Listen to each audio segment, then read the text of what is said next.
cansado del camino, sediento de ti.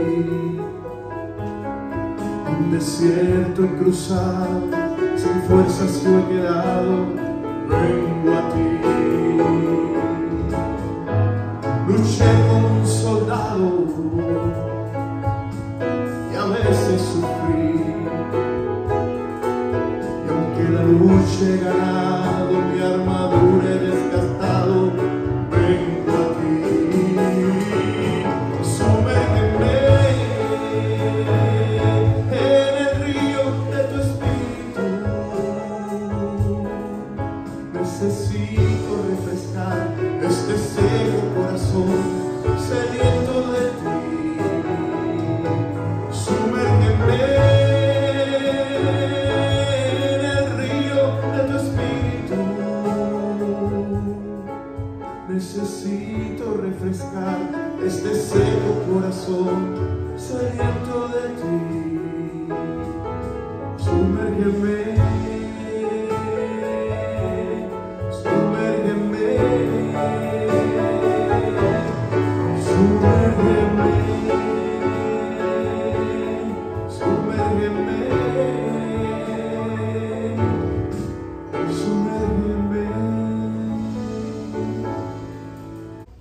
Según el Evangelio de Mateo, el capítulo 18, vamos a leer a partir del verso 21 hasta el 35. En el nombre del Padre, del Hijo y del Espíritu Santo leemos la palabra del Señor y dice así. Pedro se acercó a Jesús y le preguntó: Señor, ¿cuántas veces tengo que perdonar a mi hermano que peca contra mí? ¿Hasta 7 veces? No te digo que hasta 7 veces, sino hasta 77 veces, le contestó Jesús. Por eso el reino de los cielos se parece a un rey que quiso ajustar cuentas con sus siervos. Al comenzar a hacerlo, se le presentó uno que le debía miles y miles de monedas de oro. Como él no tenía con qué pagar, el Señor mandó que lo vendieran a él, a su esposa y a sus hijos, y todo lo que tenía para así saldar la deuda. El siervo se prostró delante de él. Tenga paciencia conmigo, le rogó, y se lo pagaré todo. El Señor se compadeció de su siervo, le perdonó la deuda y lo dejó en libertad. Al salir, aquel siervo se encontró con uno de sus compañeros que le debía 100 monedas de plata. Lo agarró por el cuello y comenzó a estrangularlo. Págame lo que me debes, le exigió. Su compañero se postró delante de él. Ten paciencia conmigo, rogó, y te lo pagaré. Pero él se negó. Más bien fue y lo hizo meter en la cárcel hasta que pagara la deuda. Cuando los demás siervos vieron lo ocurrido, se entristecieron mucho y fueron a contarle a su señor todo lo que había sucedido. Entonces el Señor mandó a llamar al siervo. Siervo malvado, le increpó, te perdoné toda aquella deuda porque me lo suplicaste. ¿No debías tú también haberte compadecido de tu compañero, así como yo me compadecí de ti? Y enojado su señor lo entregó a los carceleros para que lo torturaran hasta que pagara todo lo que debía. Así también mi Padre Celestial los tratará a ustedes, a menos que cada uno perdone de corazón a su hermano. Vamos. Hermanos, este texto todos lo conocemos muy bien, ¿verdad? Y es un texto al cual uno puede volver una y otra vez y siempre hay palabra de Dios para nuestras vidas. Hay un movimiento en la lengua que es las lenguas son vivas, se mueven y van adaptándose a los tiempos. Y en la lengua española nosotros tenemos lo que son los prefijos. Pero hay palabras ya han adoptado el prefijo de tal manera que usted ni se da cuenta que es una palabra compuesta. Por ejemplo, si usted dice desorientado, desacato, desorden, deshonra, usted dice, son palabras compuestas. Pero pocas veces usted piensa en desarrollo como una palabra compuesta. Y lo es. Porque la lengua es algo vivo, que va mutando, que va cambiando y que va asimilando los cambios que se van haciendo permanentes. Por eso, en la palabra perdón ocurrió un cambio lingüístico muy interesante, o por lo menos nadie la ve como una palabra compuesta. Pero per es un prefijo en latín que significa superior. Y cuando usted une la palabra don con ese prefijo, quiere decir que el perdón es un don superior, un don supremo. Y yo le diría que es algo muy real, ¿sí o no? Nada más superior, un don más grande, más difícil de alcanzar que el perdón verdadero. Así que cuando alguna gente piensa que perdonar es una debilidad, nosotros podemos afirmar que perdonar es una grandeza, es un acto de una valentía extraordinaria, es una cualidad superior y que en la mayoría de los casos no lo puedes hacer por ti mismo, sino solo con la ayuda del Señor. En este caso, el texto de hoy comienza enfrentándonos con el problema del perdón.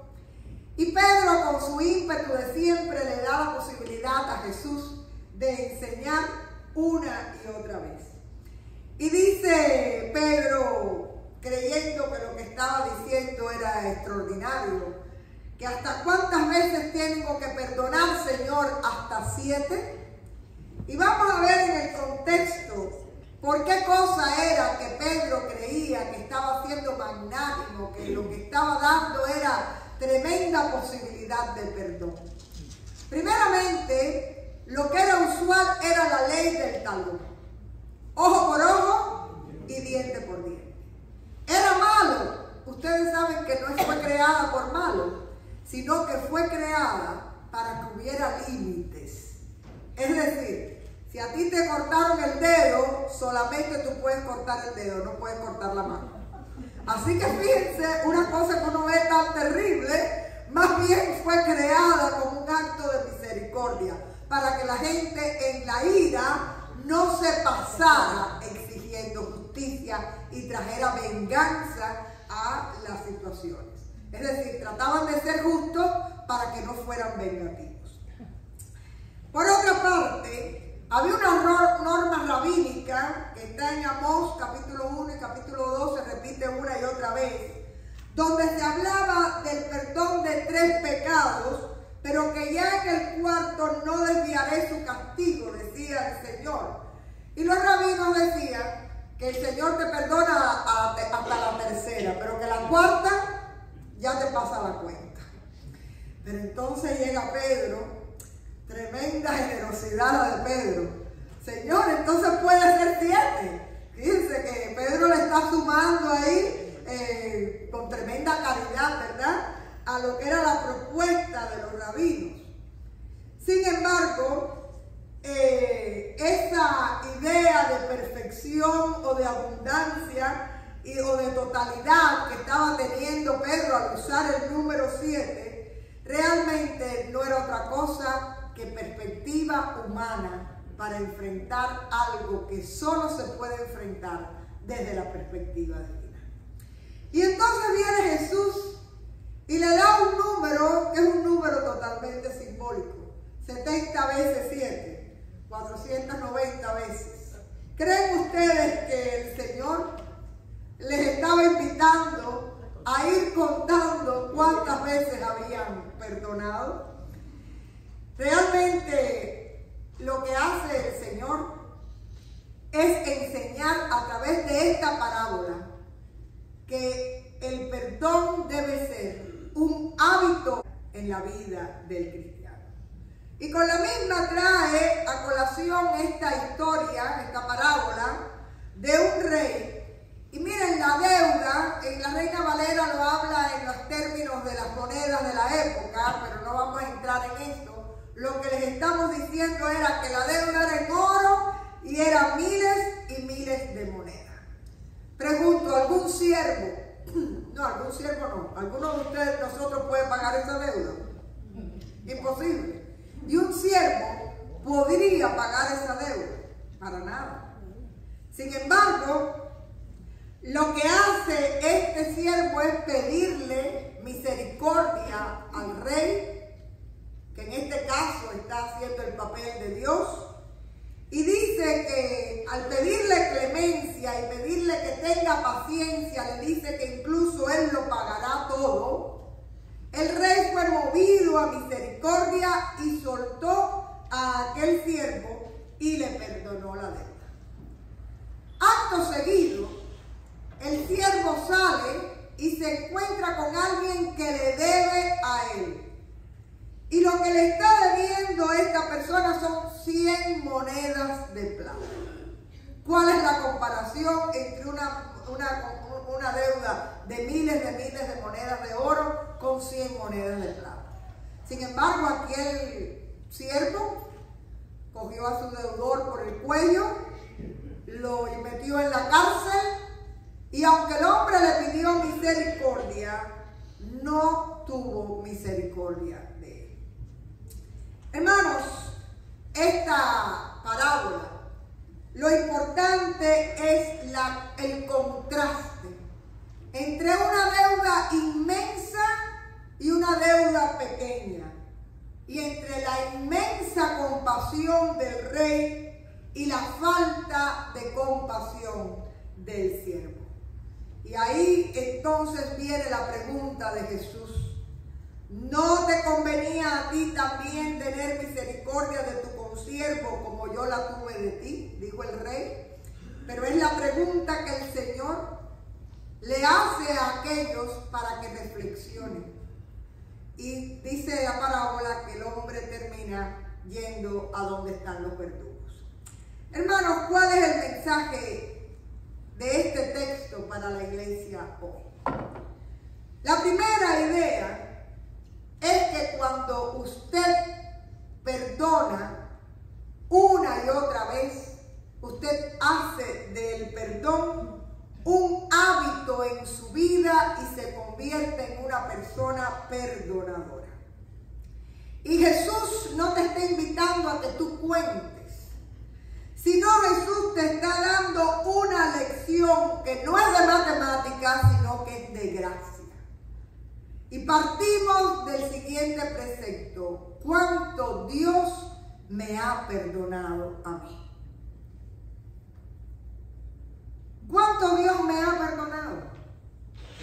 ¿Y qué trabajo me cuesta tender la mano, poner la otra mejilla con gente que es verdad que me ha hecho daño, pero realmente esa deuda es mucho más pequeña que la que tengo yo con mi Señor?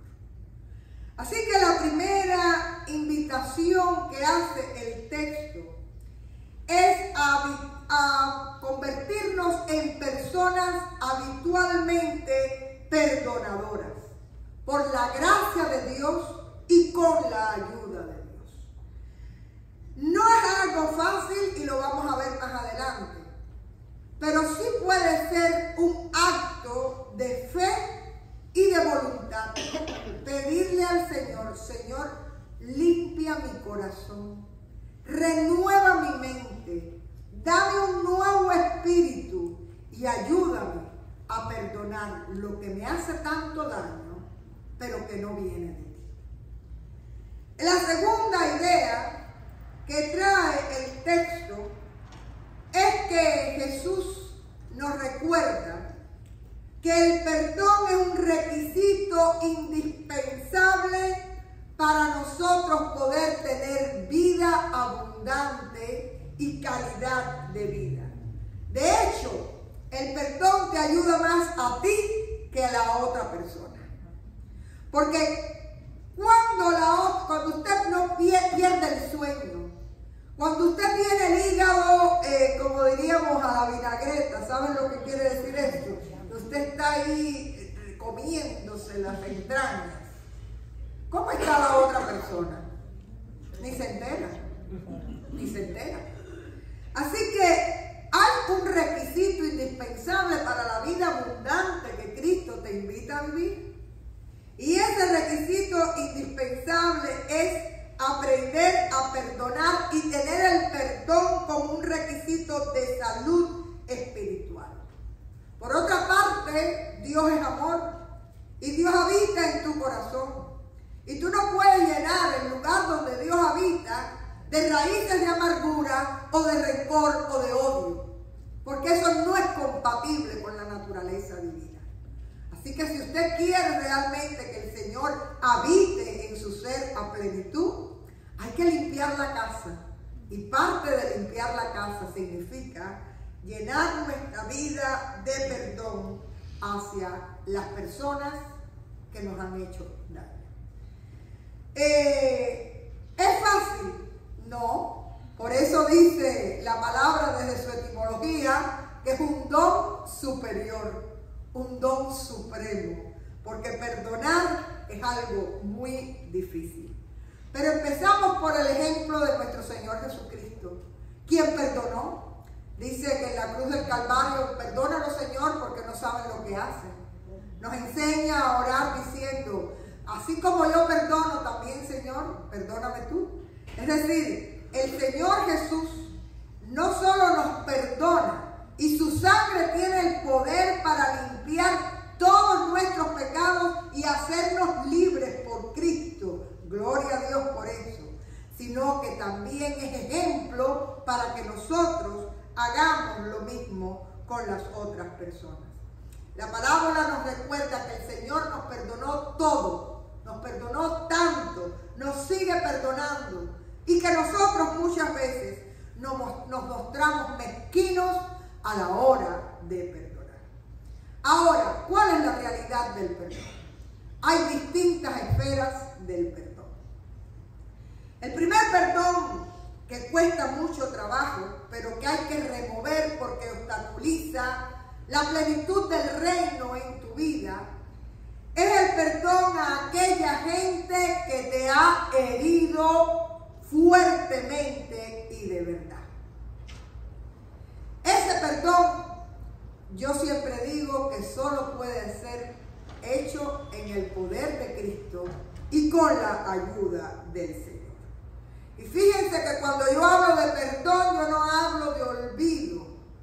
Usted puede seguir recordando lo que sucedió, pero pídale al Señor que le dé la sanidad de que ya eso no te duela, de que ya eso no te haga daño, de que ya eso no amargue tu espíritu, de que ya eso no traiga secuelas que tú también puedes estar transmitiendo a aquellos que te rodean.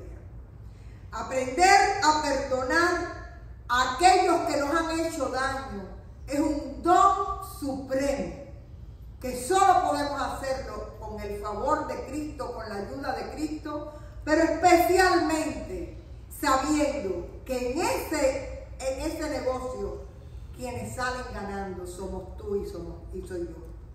Eres tú el que estás limpiando tu espíritu de aquello que te hace daño.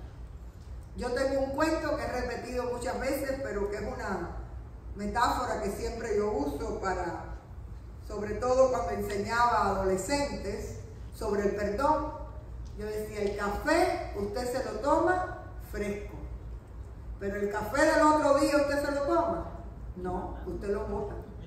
Y cuando usted vive sin perdonar, es como si usted estuviera tomando café viejo todos los días. ¿Usted sabe cómo termina el hígado? Envenenado. Así que la idea que les estoy dejando es, mírese en su interior y aquella espina que todavía le molesta, entréguela al Señor y empiece a orar por esa gente que le hizo daño. Empiece a orar para que el Señor sea glorificado en tu interior y en tu corazón. Amén. Difícil, no es tarea fácil, pero les digo yo que funciona. Número 2, a veces heredamos contiendas. La pobre Julieta y Romeo, ¿qué les pasaba? Una contienda ahí entre los Capuletos y los Montescos que no tenía nada que ver con ellos. Y aunque parezca mentira, hermanos, a veces nosotros heredamos problemas que no son nuestros. Ayer yo estaba con las muchachas y ella me dijo, ¿qué vas a predicar mañana? Y yo le dije sobre el perdón. Y ella me cuenta una historia de vida muy interesante. Me dijo, eso lo aprendí yo a las malas. Y entonces me hace su historia de un padre que era muy infiel y su madre sufrió mucho. Y ella, cada vez que se encontraba con su papá, le pasaba la cuenta por la mamá. Dice, yo nunca le dije, tú no me dedicaste tiempo, tú no me prestaste atención, tú no me diste cariño. Siempre que yo me encontraba con mi papá, terminaba fajándome con él porque él se había portado mal con mi mamá. Pero lo que sucedió es que el padre murió mucho antes de lo que todos esperábamos. Y ella me dijo, esa lección la tuve que aprender después que él partió. Porque yo me puse a pensar que siempre yo había estado en problemas con él por un problema que no era mío, que era de mi mamá y de él. Que me tocó, claro que me hizo daño, pero yo guardaba esas raíces de amargura en mi corazón. Hermanos, no hereden conflictos. Y si los han heredado, traten de subsanarlos en el amor de Cristo y con el perdón que el Señor puede poner en su corazón. Y estoy hablando desde la experiencia, porque yo también soy hija de padres divorciados y también tengo mi historia. Lo que quiere decir que uno no puede llenar su vida de la amargura de historias pasadas, porque tú no eres responsable de los actos de otras personas, de otras generaciones, y tú no tienes por qué cargar con ese peso tan grande en tu vida. Hay otra área de perdón que es muy difícil pero muy importante, que es el área de perdón entre los miembros de la familia. Usted se hace expectativas de cómo tiene que reaccionar su hijo. Usted se hace expectativas de cómo su padre lo tuvo que haber criado. Usted piensa en función de lo que los demás tenían que haber hecho o que hicieron mal. Y cuando usted viene a ver, usted es el único que está amargado porque todo el mundo sigue viviendo su vida como Carmelina. No les importa. Tú hablas, no te oyen y la vida sigue. Aprenda que el amor es aceptación. No es que tú te hagas cómplice de cosas que no son gratas. Pero de todas maneras, amar a una persona implica aceptarla tal y como es, aunque tú no le acompañes en sus errores o en sus faltas. Y lo más importante ahí es que usted pueda siempre tener la certeza de que cuando usted está o usted habla, usted sea imagen de Cristo, luz de Cristo para iluminar su familia, su hogar. Porque no siempre las cosas van a suceder como usted quiere que sucedan, pero usted tiene que tener la capacidad de perdonar y de saber seguir amando a pesar de. Que no quiere decir apoyar lo mal hecho, pero sí quiere decir no guardar resentimientos en su corazón, ni cerrar puertas que usted tiene la posibilidad de mantener abiertas. La última, y casi llegando al final, otra área importante de perdón es saber perdonarnos a nosotros mismos. Yo no sé ¿Cuántos pueden tener la experiencia del peso de la culpa? Ojalá que no la tengan. Pero realmente muchas veces uno no se perdona ciertas cosas en la vida y eso te sigue machacando una y otra vez. Yo tengo una buena noticia para ti. El borrador de Cristo en la cruz del Calvario es perfecto. Todas tus culpas y todos tus pecados fueron borrados por la sangre de Cristo. Así que el único que te puede acusar es el Señor. No eres tú, pero aquel que te puede acusar es el que te dice: yo te perdono y te he restaurado por amor. Así que dele la gloria a Dios y deje de maltratarse, porque el amor de Dios lo cubre todo y te restaura y te renueva para permitirte una nueva dimensión de vida en su espíritu. Y la última cosa que yo creo que tenemos que reflexionar es que a veces usted no le perdona a la vida, a la suerte. Usted no ha oído esa frase. No, porque a mí la vida me lleva. Miren, a la larga hay que preguntarse si a veces nosotros no estamos juzgando a Dios. Y si a veces nosotros no le perdonamos a Dios ciertas cosas que han sido eventos en nuestra vida, como por ejemplo no ganar lo suficiente, vivir en soledad, tener una enfermedad, perder a un ser querido. Y cuando usted viene a ver, sin ser en el inconsciente, usted está culpando a Dios de ciertas cosas que realmente también tenemos que saber de perdonar y sobre todo aceptar, sabiendo que el Señor siempre quiere lo mejor para cada uno de sus hijos. Hermanos, hoy la invitación es muy sencilla.